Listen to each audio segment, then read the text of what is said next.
Je goûte enfin au premier moment de tranquillité depuis notre amérissage dans l'océan Pacifique. Je tiens d'abord à vous présenter mes excuses pour le retard de ce rapport. Je vais donc commencer, mais la question est de savoir par quel bout. Je suis Henry Gloval, commandant du vaisseau SDF-1. Je tenterai de reconstituer l'incroyable chaîne d'événements qui nous conduisirent à l'imprévisible et soudaine disparition de la forteresse géante SDF-1. Tout a commencé durant la cérémonie d'inauguration, au moment où les dispositifs de défense du vaisseau furent activés par un signal inconnu. Mais qu'est-ce qui se passe? Quelque chose ne va pas, Claudia? Tous les systèmes du vaisseau se sont activés tout seuls, c'est incroyable. Le circuit de défense vient d'activer le méga lance-missile.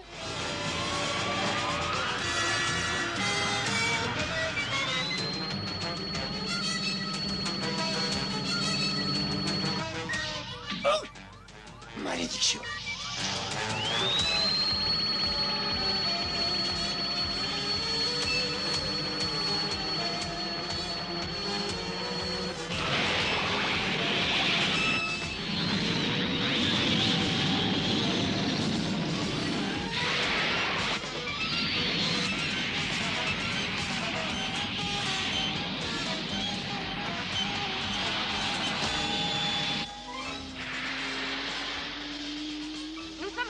Par des envahisseurs non identifiés dans le secteur 412. Ceci n'est pas un exercice. Je répète, ceci n'est pas un exercice. Que toutes les forces se mettent en formation de combat.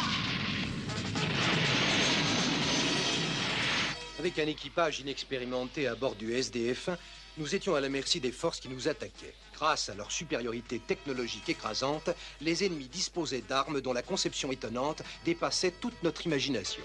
Quant à nos propres forces, elles se composaient exclusivement de jeunes gens qui venaient de sortir de l'académie spatiale et qui combattaient courageusement, certes, mais étaient presque impuissants face à l'adversaire.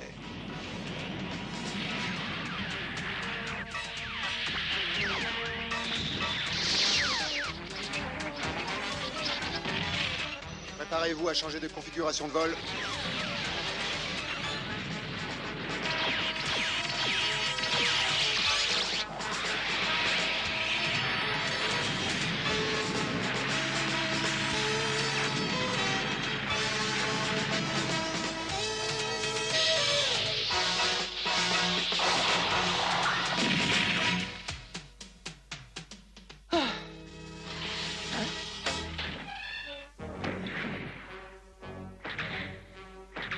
C'est ainsi que nous eûmes notre premier contact avec les extraterrestres. Les calculs effectués sur des données que nous avions découvertes à bord de SDF-1 se révélèrent exacts. Et c'est ainsi que nous apprîmes à notre grand étonnement que leur structure génético-moléculaire était identique à la nôtre. En fait, mis à part leur taille gigantesque, 9 à 10 fois supérieure à la nôtre, ces êtres étaient en tout point pareils à nous.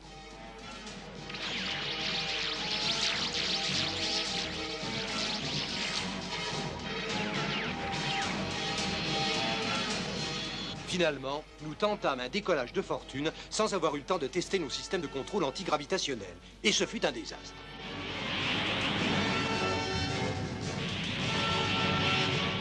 Non, c'est incroyable!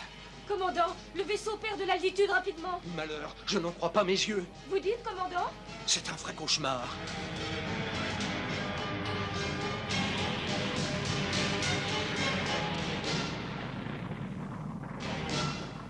Notre tentative désespérée s'était soldée par un cuisant échec, mais nous réussîmes à rejoindre le reste de nos forces dans l'espace. Une attaque directe des ennemis détruisit la majeure partie de notre armée. Alors je me vis contraint de trouver refuge dans l'atmosphère terrestre. C'est à ce moment-là, et j'en assume l'entière responsabilité, que je donnai l'ordre d'effectuer une projection dans l'hyperespace.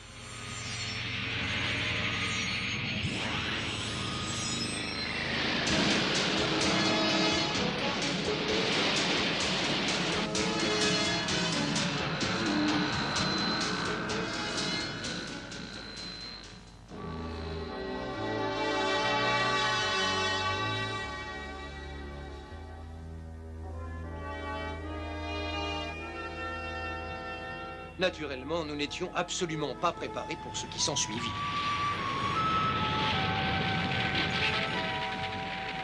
Au lieu de ressortir de l'hyperespace à proximité de la Lune, nous nous retrouvâmes en orbite autour de Pluton. Les croiseurs Dédalus et Prométhée avaient été projetés avec le SDF-1 dans l'hyperespace, de même que la ville de Macros, l'île entière et une bonne partie de l'océan qui nous entourait. Nous réussîmes à amarrer les 2 croiseurs à la forteresse. Ils faisaient désormais partie intégrante de SDF-1.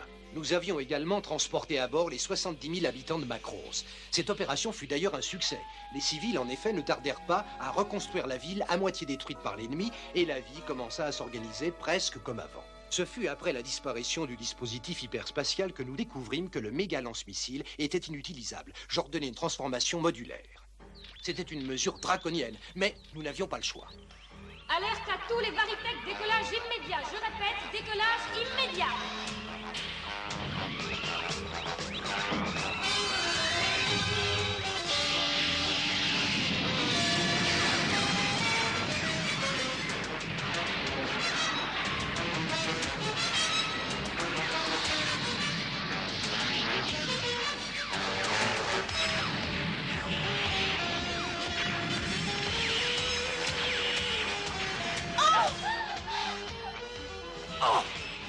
Par toutes les comètes, ça suffit. À mon commandement, soyez prêts à effectuer la transformation modulaire du Dr Lang.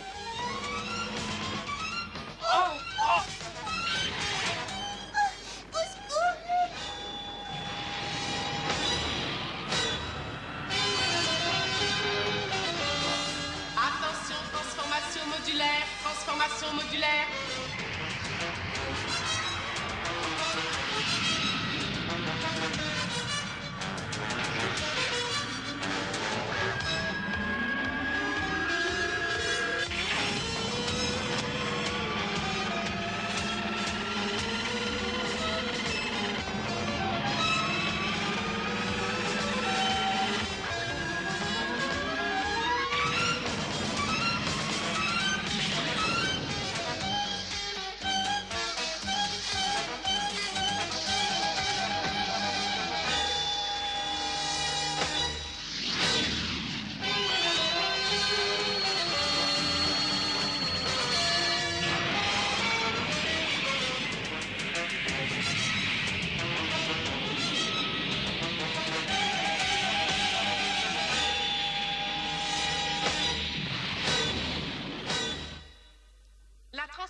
Nous formâmes alors des équipes pour réparer les dégâts occasionnés à la ville en cas de nouvelle transformation modulaire.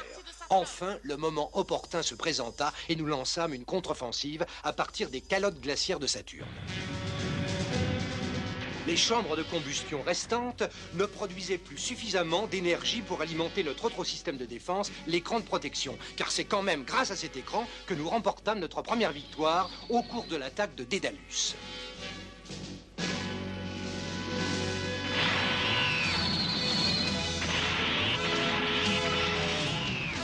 Ils sont trop rapides, je n'y arriverai jamais.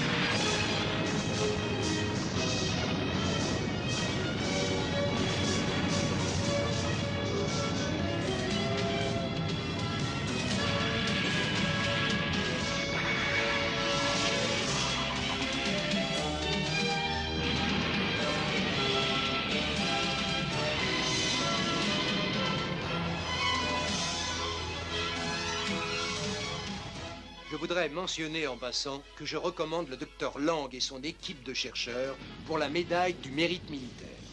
Maintenant, nous avions perdu énormément de carburant et nos réserves de vivres et de médicaments arrivaient à épuisement.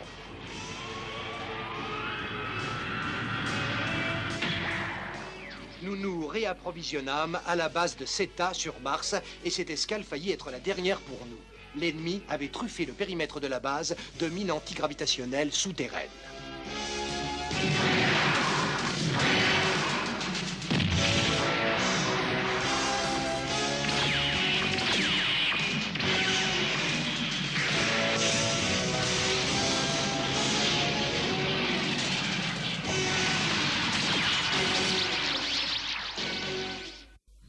sommes sans défense. Les patrouilles 6, 8 et 11 ont été entièrement détruites. N'ayez crainte, j'ai élaboré un plan qui nous permettra d'échapper à ce piège. Les mines qui nous retiennent au sol sont enfouies sous terre. Je la connais très bien, cette base. Et je sais qu'on y a construit une chambre de combustion souterraine. Il suffit donc de la faire sauter pour mettre les mines hors d'usage. Je calcule les probabilités. Tout porte à croire que ça peut marcher. Parfait, il n'y a pas une minute à perdre. Le capitaine Ace est sur la base, demandez-lui de chercher les commandes de la chambre de combustion. Oui, commandant. Vous voulez que je fasse exploser la base? Lisa, donnez à la chambre de combustion sa puissance maximum. C'est notre seule chance de salut. C'est fait. Ça devrait fonctionner. Je dois faire vite. Attention, le carburant de la chambre de combustion atteint une masse critique. Danger, danger. Les systèmes de sécurité sont à la limite. La chambre est en surchauffe. Évacuation. Grâce au courage et au sang-froid du capitaine Ace, nous réussîmes à échapper au piège de l'ennemi.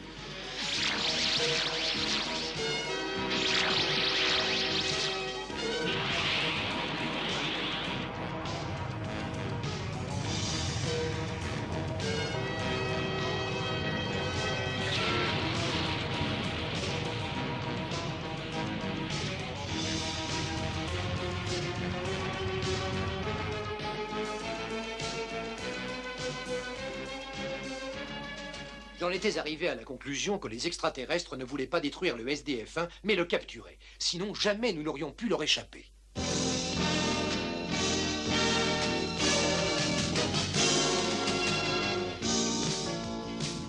Tout le monde avait retrouvé le moral. Nous organisâmes même un concours de beauté. Mais comme nous nous rapprochions de la Terre et que nous étions encerclés par l'ennemi, il fallut nous résoudre à reprendre le combat.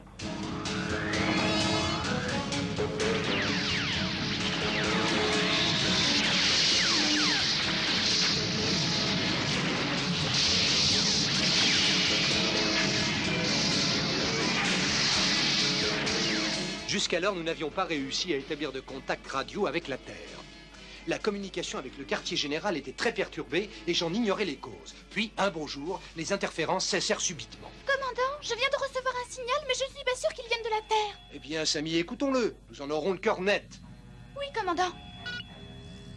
Au nom des forces entradiennes, nous vous sommons de vous rendre. La dernière offensive contre votre vaisseau était le dernier avertissement. Ça suffit! À notre grand étonnement, les Entradiens avaient très vite appris notre langue. Et nous apprîmes encore plus vite qu'ils tenaient toujours leurs promesses.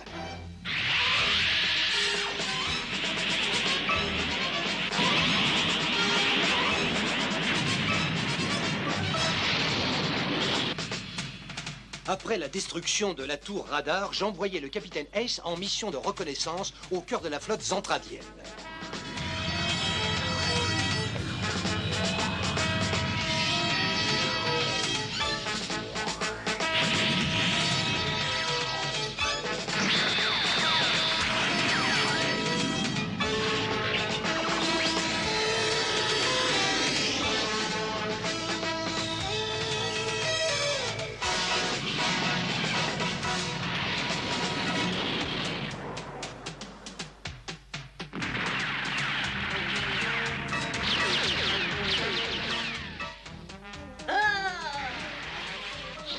Attention, capitaine! La malchance voulut que le vaisseau de reconnaissance tomba aux mains des Entradiens. Le lieutenant Rick Hunter et sa patrouille vinrent au secours du capitaine Ace, mais furent capturés à leur tour. Ils étaient bel et bien prisonniers. On les conduisit sans délai vers le gros de la flotte zentradienne. Ils furent longuement interrogés par le chef suprême des extraterrestres, un géant connu sous le nom de Dolza.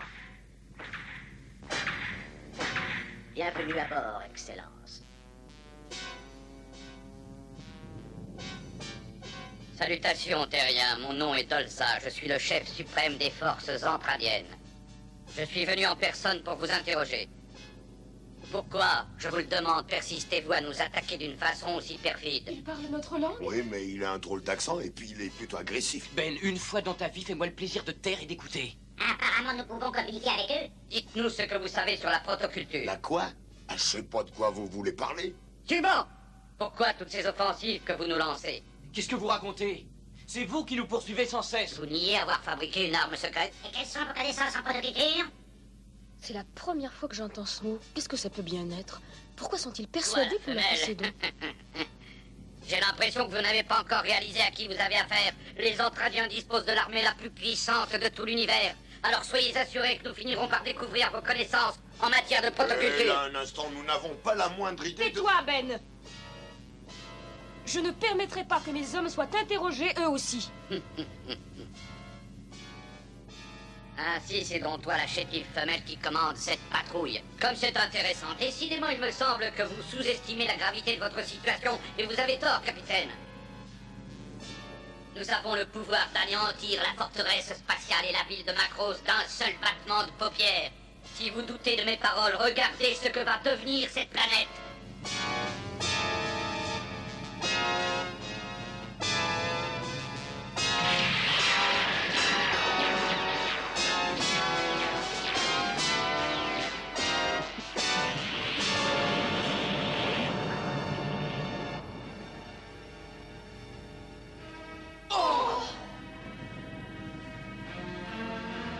Pourquoi tant de cruauté? Pour vous donner un échantillon de notre puissance. Maintenant, vous allez peut-être collaborer. Laissez-moi y réfléchir un instant. Très bien, permission accordée. Mais faites vite. Je ne vois aucune échappatoire. Il doit pourtant y avoir un moyen de les duper, mais lequel? Pense, Lisa, pense. Je perds patience, Micronienne. Vas-tu maintenant répondre à mes questions? Pourquoi ne nous ont-ils pas tués? Il y a sûrement une raison. Votre puissance n'est pas illimitée. Impertinent. Vous avez perdu la tête. Laissez-moi faire, lieutenant. Le SDF-1 est beaucoup plus puissant que ce tas de ferraille. Silence! Attention, capitaine! Au secours! Lâchez-la, espèce de brontosaure! Et maintenant, petite femelle, je veux savoir comment sont fabriqués les Microniens. Tu vas répondre, sinon je t'écrase comme un insecte. Non, ne la tuez pas! On ne devient pas micronien, on est comme ça. Que voulez-vous dire par on est comme ça? C'est le verbe naître, je crois. Mais de quoi naissez-vous? Mais du ventre de nos mères, cette blague! Quel est le processus? Eh ben, on commence par s'embrasser. Montrez-nous ce que c'est. Comment ça, vous plaisantez? Mais je n'ai pas du tout envie de l'embrasser. Faites comme je vous demande, sinon je vous écrase tous. Attendez! J'accepte votre proposition. Enfin, elle devient raisonnable.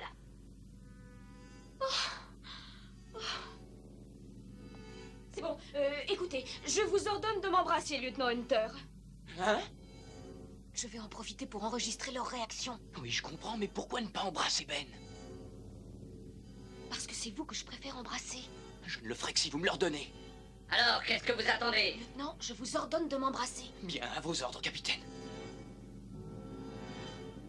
Vous êtes prêts? Allez-y. Pardonne-moi, Min-May.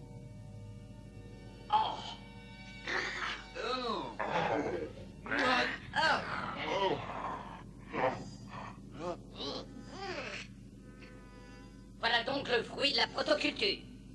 La protoculture? Pourquoi disent-ils ça tout le temps? Je ne veux plus les voir ni les entendre ôter ces microniens de ma vue. Jusqu'à ce jour, nous n'avons pas compris ce qui avait effrayé les Entradiens. Pourtant, ils n'ont aucune raison d'avoir peur. Ils possèdent une telle force physique qu'ils peuvent survivre dans le vide cosmique. Leur puissance de frappe est inimaginable. Comme si... Enfin, la situation est extrêmement grave. Oui, qu'est-ce que c'est? Je vous apporte un bon café, commandant. Ah, merci, Lisa, ça n'est pas de refus. Ils sont bons, en effet. Et je ne savais pas qu'il était si tard.